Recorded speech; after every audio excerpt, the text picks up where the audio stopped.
Ruth. Thanks everybody for coming. Feels like yesterday that we were doing this at the 1 year mark, I guess. It's been a great pleasure to be leading this program, and certainly what Ruth said is absolutely true. It takes a village. I've been at the forefront of this initiative, but I've really been a small part of this growth. The majority of the work has been done not by me, but by people here in this room and outside of this room, who day in and day out have made sure that our patients receive the best care possible anywhere in the world. Excuse me. Jason. You pick it up. Unfortunately, patient care never stops, even when we're celebrating. So,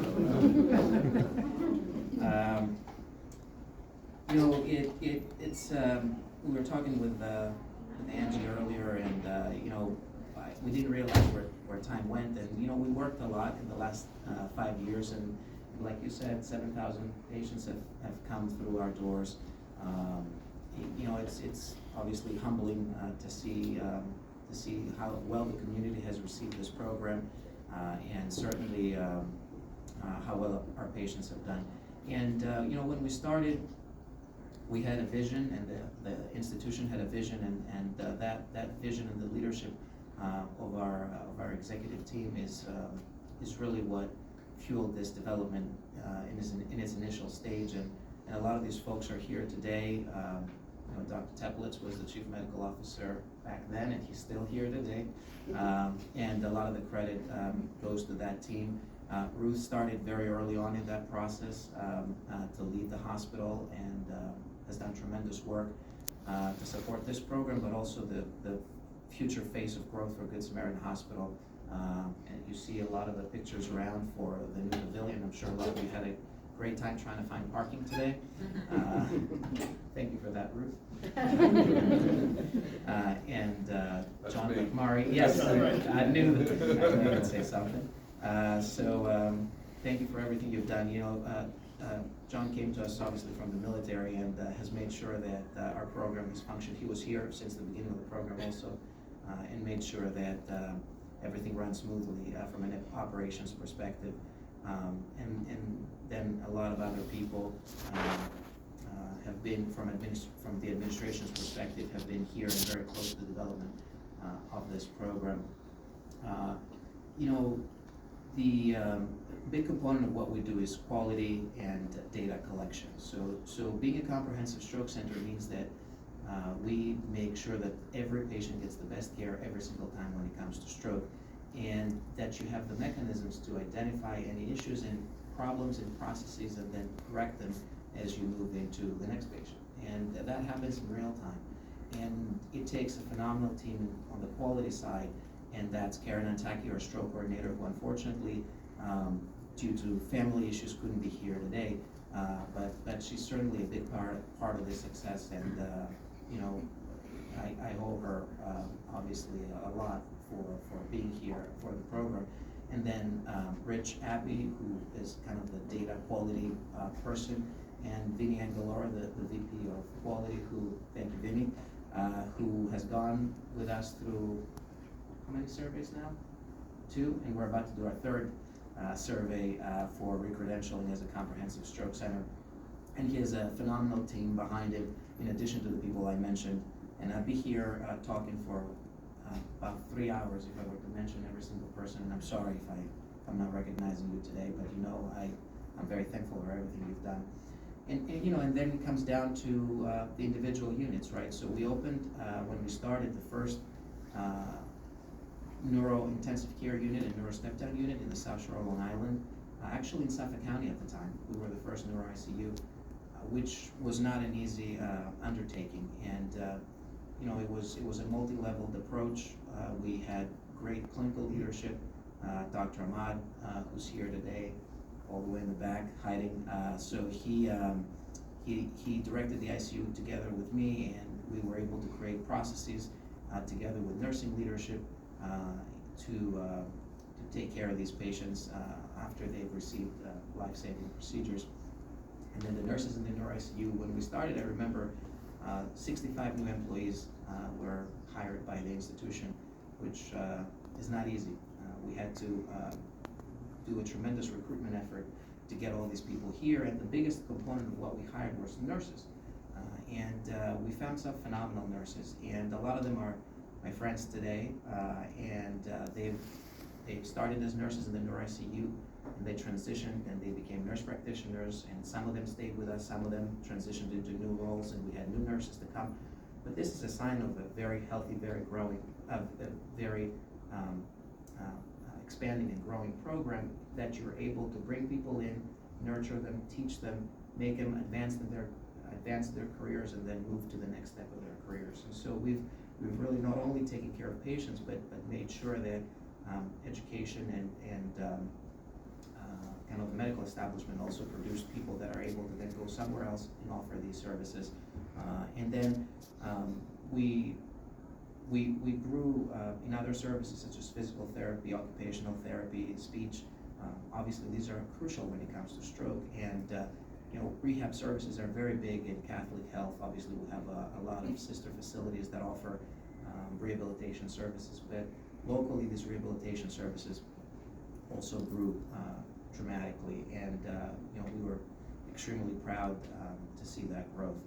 A big component again of what we did was the emergency room. A lot of the strokes, a lot of the brain aneurysm ruptures would come through the emergency room, and the emergency room is a challenge. You guys know, obviously, Good Sam is an extremely busy emergency room, and because of that, we often are frustrated about the throughput in the emergency room, and I think part of that, or the majority of that problem, is the physical plant, and leadership recognized that early, locally and at the system level, and the decision was made to renovate the emergency room, I guess, for lack of a better term, and spend $500 million to build a new building right in the front of the hospital.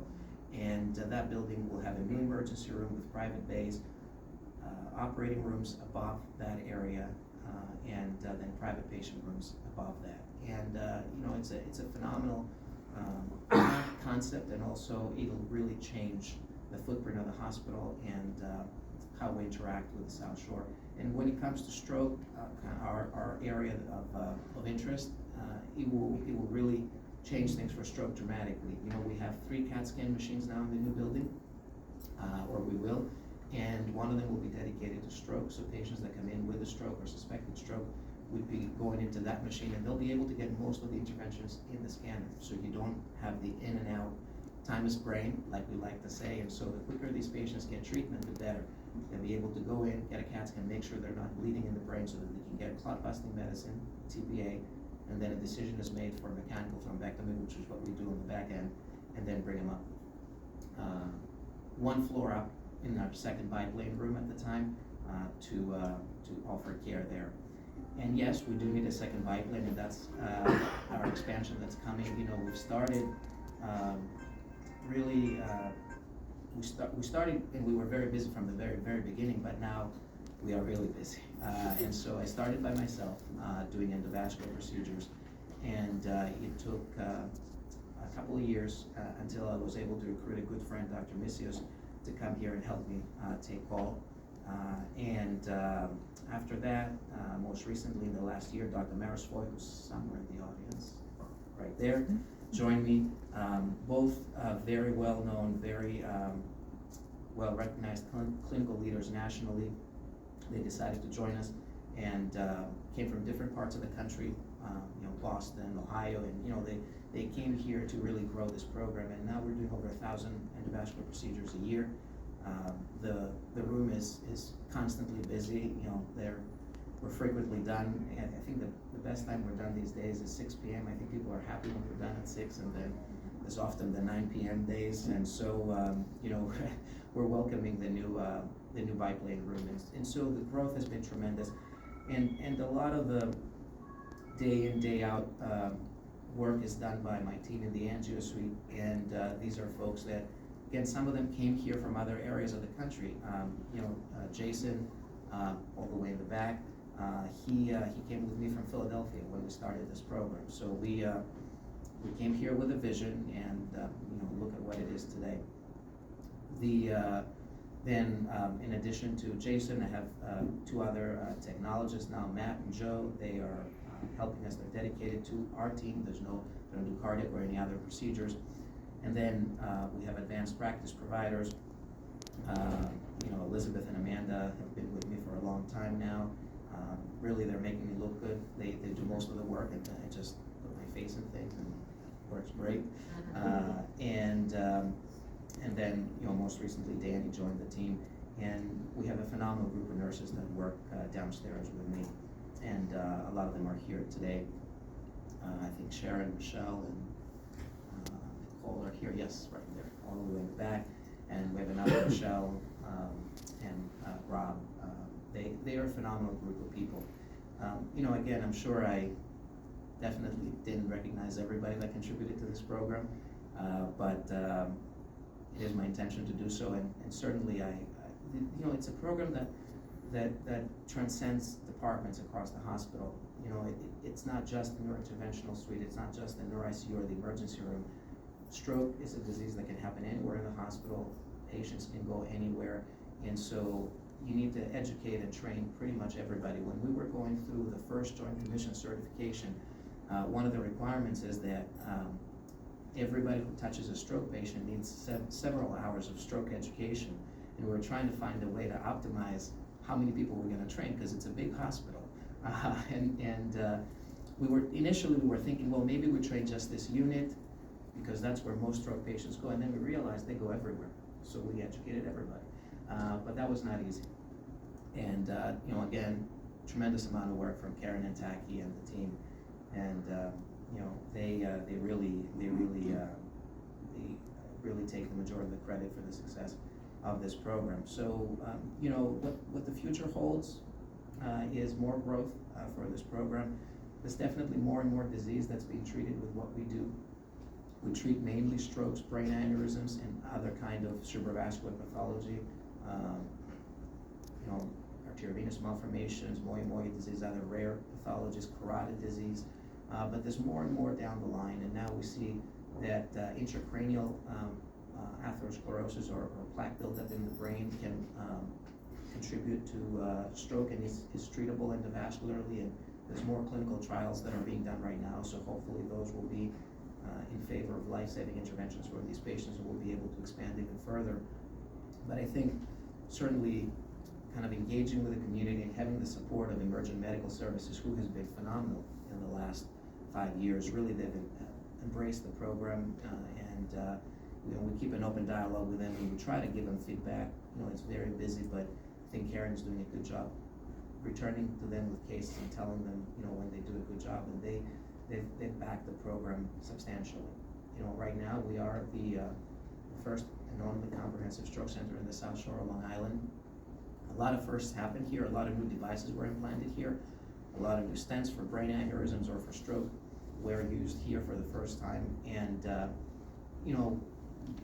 we are very proud of that. And I think if me or my family were to have a cerebrovascular problem, we would be right here, and I would have any of my partners treat me. And I'm very thankful for that, and I'm very thankful for you guys being here. Do you want me to introduce Maria? Yes, that'd be lovely. Oh, super. Great. And with that, I want to, a lot of what we do is our patients, right? The reason we do what we do is our patients. So we wanted this 5-year mark to be recognized, but also to recognize our patients, and in the face of one of our most recent patients, we have here Maria Rizzuto. I met her several months now, maybe a year ago almost, maybe 8 months, 9 months, something like that. She came to my office, and she had an unruptured brain aneurysm, and she'll tell you the story of kind of how we ended up treating the aneurysm, which she doesn't have anymore. Yay. And she, in her face, I want to recognize all her patients, and kind of you'll see the struggles that folks with cerebrovascular disease go through, and to have the ability to offer care at the highest level possible to these people is really what gets us up in the middle of the night. Maria, the floor is yours.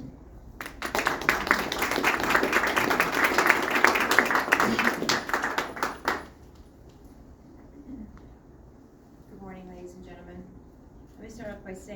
God be all the glory. I thank him for his grace to be able to be standing here speaking to all of you. Through God, all things are possible. I appreciate the invitation to be here to share my story with all of you. In 2016, while living just around the corner here in West Islip, with my 3-year-old little boy, my 10-year-old daughter, and my husband, I felt unwell. I had headaches and just some head disturbances in my heart. I knew something was wrong. Growing up in Astoria, a few minutes from the city, I believed that New York City had the best doctors, right? So I set out to advocate for myself, to find out what was going on. I remember the day I was sitting in a prominent New York City neurologist's office when she told me, "We found an aneurysm in your head." The room started spinning. I felt lightheaded. A million questions started going through my head. A lot of people hear, "Oh, he collapsed in the bathroom and died." They found her dead in her kitchen. They found that she had a ruptured aneurysm. What is an aneurysm, I asked her, and how do I fix it? She referred me to a neurosurgeon, sent me on my way, and told me not to worry. I was devastated. I thought my life was ending. I don't even remember how I got home that day. Over the next month, I Googled, I read clinical studies, I sought out the best and most renowned neurosurgeons in Manhattan. I was willing to travel to Taiwan if I had to. Little did I know, my angel was literally a few streets away from my home. I went to see 6 different specialists, and they all gave me conflicting information. Inside the head, outside the head, inside the head, outside the head. Surgery, no surgery. My head was spinning. Finally, the 7th opinion from a world-renowned neurosurgeon, my husband and I decided to just go with whatever he suggested. He told me we would watch it the first year and then scans every 2 years. I remember saying to him, "Doctor, please just open up my head and fix it." So year after year, I went for my scan, all along still having symptoms and headaches, and he kept telling me not to worry. "You're fine, see you in 2 years," and would laugh at me when I would come back every single year for a scan. For 5 years, my anxiety levels were through the roof, especially while traveling. I remember my husband and I were taking a trip to Amsterdam, and I was Googling the closest hospital to our hotel, just in case. Same thing when I went to London and Paris and the Caribbean. I lived in fear as to when this ticking time bomb was going to go off. My doctor decided to retire right after COVID, and by the grace of God, I was able to access my latest scan through a patient portal. I was stunned to find out that the aneurysm was indeed inside my head, and it had doubled in size. Needless to say, I panicked. Now living in Seacliff in Nassau County, I reached out to a few doctors that I'm friends with, and they referred me to Dr. Bekelis. I remember my friend, Dr. Pam Gallagher, who has an office here in West Islip, said to me, "Maria, don't be so impressed by New York City institutions. Be impressed by the doctor. Go see him." I made an appointment, and my husband and I went to see Dr. Bekelis. In my mind, I was thinking, here we go again. Let me not be remiss to say that I was thrilled that he was a fellow Greek. I remember him walking into the room with the calmest demeanor, explaining everything to me in great detail. I remember telling him that I am an avid and competitive tennis player, and I needed to be back on the court ASAP. Dr. Bekelis performed an angiogram and confirmed that it was indeed in my head, and asked me how I wanted to proceed.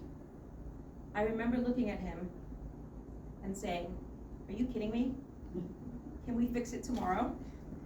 He laughed. I remember the night before my stent surgery, I was petrified. Was the surgery going to be a success? Was I going to see my kids again? I remember going to church and sitting with my priest for comfort. It's hard. He pulled off his cross and handed it to me and said, "Take this with you tomorrow. It's blessed." The morning of my surgery, I was dropped off by my husband. I told him that he wasn't allowed to get married again if something happened to me, because I would want to. I was received from the wonderful nurses that got me ready to go into surgery. I cannot begin to express how comfortable I was, how loving and caring all the nurses were. how clean the facility was. The morning prayer over the loudspeaker made me feel at peace. I asked one of the nurses if I could wear my cross, and they assured me that they didn't see a problem as long as Dr. Bekelis had approved. What a departure from the norm. Dr. Bekelis performed the procedure, placed a stent, and I remember waking up feeling amazing. I also remember asking him if I could go home the same day, which he said no. I went home the morning after feeling great. Let me say this again. I had a stent placed in my brain. It was an hour procedure, and I went home the next morning. How ironic is it that after years of endless hours commuting to New York City, that the solution to my problem would be right here in West Islip. At my 6-month follow-up angiogram, I woke up, and Dr. Bekelis' first words to me were, "I hope you weren't attached to that aneurysm, because it's gone." So not is he only, he's not only an amazing neurosurgeon, but he has jokes too. Thank you, Dr. Bekelis. Thank you to the wonderful team you have, the nurses, Sharon, Amanda, Melissa, I'm sure there was so many more. That the nurses that also held down my artery for 2 hours after the stent so that I don't bleed out. The anesthesiologists that put me out a tad bit early because I told them I was super nervous. The recovery and the admitting nurses, everyone who assisted me in getting back my quality of life. Thank you, Good Samaritan Hospital. I can't thank you all enough for such a high level of care. And let me add, I was able to play some kick-ass tennis 10 days after my stent was placed. Esteemed guests, we have a major issue here. A huge elephant in the room. The numbers are staggering and frightful. 1 out of 50 people have unruptured aneurysms. 40% end up dying. A lot of people don't even know what an aneurysm is. The lack of awareness and screening is terrifying. 0 prevention screening. 0 national ads and awareness. Why must we be reactive when we can be proactive? Especially with these medical advancements, minimal invasive procedures, and such quick recovery. I have vowed to make it my mission to spread awareness.